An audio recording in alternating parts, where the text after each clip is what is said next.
the fact to open gallery all around the world give much more option to our artists, give much more option to our sellers, our artists in charge of artists, because we have much more opportunity for our artists, and give us, what the contacts you can do during 5 days of art fair are not so strong. You have maybe 15 minutes with a client, with somebody from a museum. 15 minutes, it's already a dream, But if you have someone working there, able to build stronger relationship and to have a real connection with them, sometimes you get more access to museum show, you get more sales, more article. It's yes, it's complicated to organize, but it's make my gallery a little bit different to others. And now more gallery open international gallery. We was looking strange until, let's say, 3 or 4 years ago. But now you have different gallery with a second generation, and the second generation of galleries, or third generation for some of them, want to open internationally to get a first name. They want to have their part of responsibility, and it's very good. We totally understand. It's very hard now to be only in one city, but I respect completely this model of galleries. The one makes salon like at the 19th century, and they are also very important to discover many artists. They have a very strong relationship with the artists, and I really respect them. And it was not my possibility, but I was not able to do a gallery like that. But now yes, to open in Korea and Japan looks to be so complicated. Yes, it looks viewed from outside. It's so difficult, and it was difficult. That's amazing. You were mentioning briefly about the 15 minutes at the art fair with the museum curators and so on. And I would like if you could tell us a little bit more of your relationship with the institutions in Japan and in Asia. And since the gallery has this long presence in France, and we can say Europe, because Paris is, and now also not now, but for some time also in the US. If you could tell us how it is with the Japanese institutions versus European or American, how has been, what's the difference, what is good about versus, other types of institutions, because it is true that culture there plays a very important role, and it's also not individuals. I think collectors in the end are individuals. They come with their own personality, passion, like obsessions, and with institutions there's always a frame. And I was wondering if you could tell us if there's some thoughts or anecdotes or encounters that you think would be interesting to share with the Japanese museums or Asian museums in this context. I go to disappoint you on the sense where I don't see so much difference between everyone, and or maybe I'm blind. Also, by the way I organize my gallery, I'm not, again, I'm the conductor. I feel to be a failure to be in this talk, because many of the answers can come from my directors, my assistant, and it has been great. Don't worry, Emmanuel. This is very, very interesting. If I told you my assistant writing me some answer, and I didn't take the time to read everyone. Some of them was so far of the question, because they tried to find some answer I gave in interview, but some of them better like this. Better like this. Don't worry. I think with the globalization, with internet, the model changed a lot. For sure, when I was starting to go to Japan, just to find, the place where you was going was a real journey. It was no GPS. It was no, the numbers in Japan are not on the logic way. They are considering the construction of the building, the date of the construction of the building. No, the taxi driver himself have to find, talking to people, where is the numbers you go. But at this time also, I didn't have the money to take only the taxi. Okay, I have to go taxi to the subway station to the destination. But after you take a second taxi, it was costing a fortune, and people was afraid to talk to them because they was afraid to have to speak in English, or you was considering like somebody weird, you know.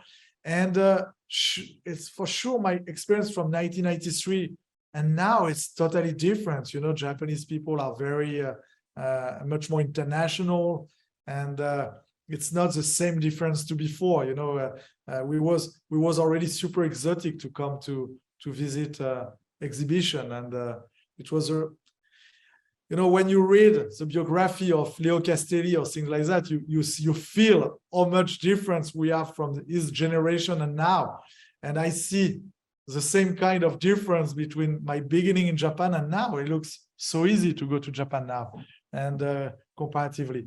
But relation to museum, I don't know. It's something was very making me was looking strange at the beginning of my career in Japan was the surface devoted to the entrance. All the surface to looks very prestigious. All this surface was not using to do exhibition. On different museum, it's very clear. It's something strange. The entrance and everything are very big, and the museum himself, the room of exhibition, was quite small comparatively. That was something I was noticed at this time. But the real estate is so expensive in Japan also, it's very difficult to compare. Relation with Japanese museum curators. Oh yes, something also is nice is many of the people I met in 93 are still in activity. Majority of them are still in different museum, or it's a good group of people, and you have a big relation between France and Japan, because France love Japanese culture.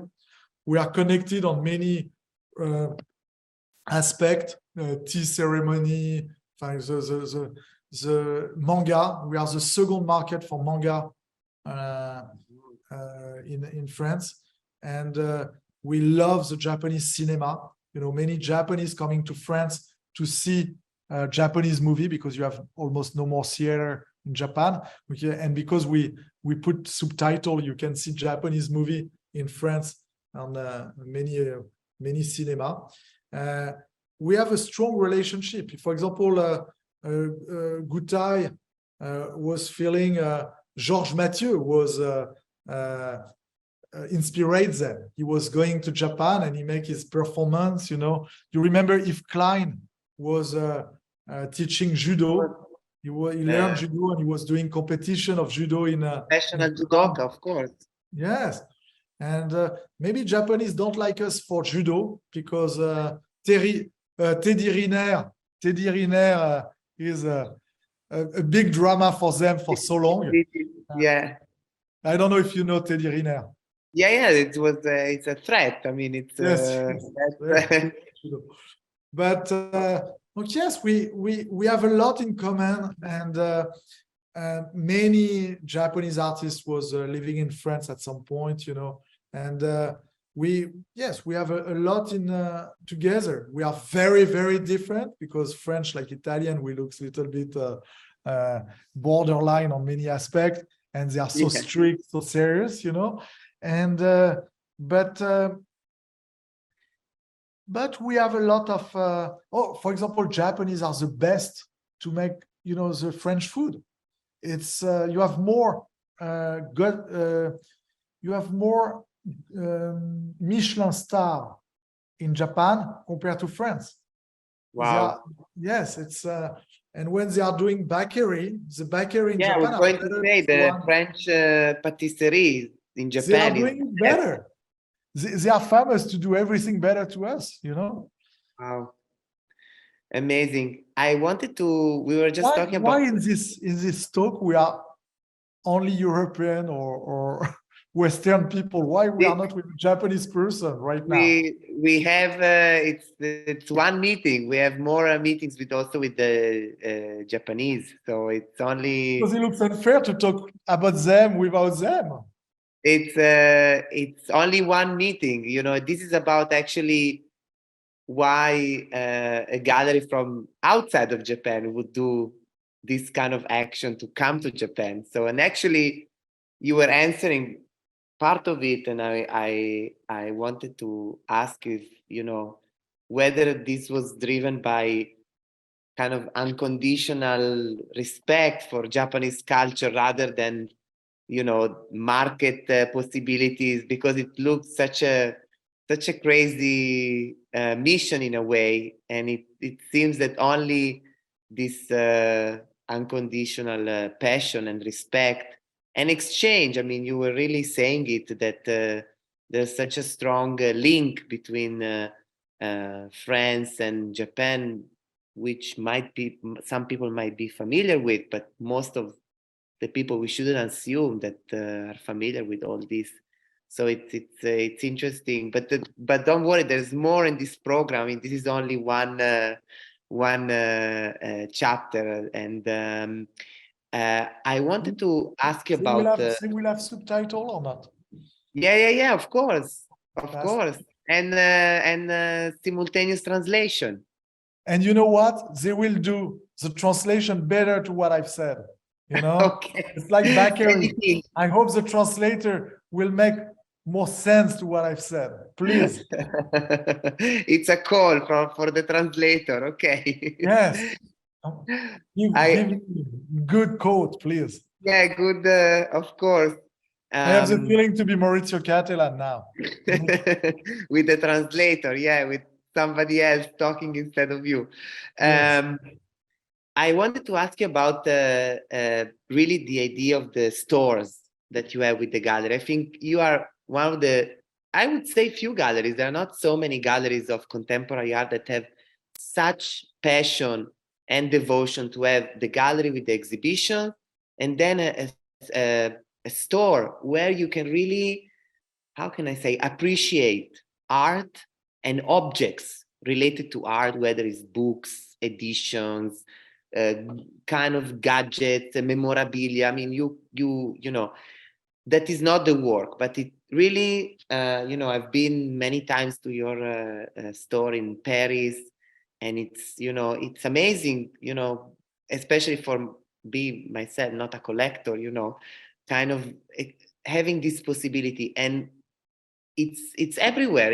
It's really a constant decision with the galleries. And I wanted to ask you, first of all, why this decision, and if it has to do with your presence in Asia or your experience in Japan, or it's completely unrelated. If you could share about this vision.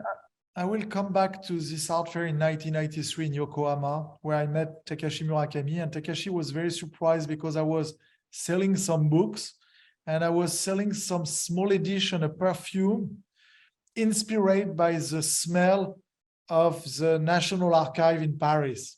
And we did the same with the National Archive in Washington, with a group of artists. The name is Kate Erickson and Mel Ziegler. And I was selling some teeny bottle of perfume, like, you know, an edition limited. And he was surprised I was taking the time to doing that. And he didn't realize if I was not able to sell that or to sell books, I didn't have money to take lunch. You know, it was very necessary for me to have a small business also, just to help me to survive during my trip. And but it was also maybe from my background. I come from a middle-class family, and I was sad to imagine all this audience not able to buy anything.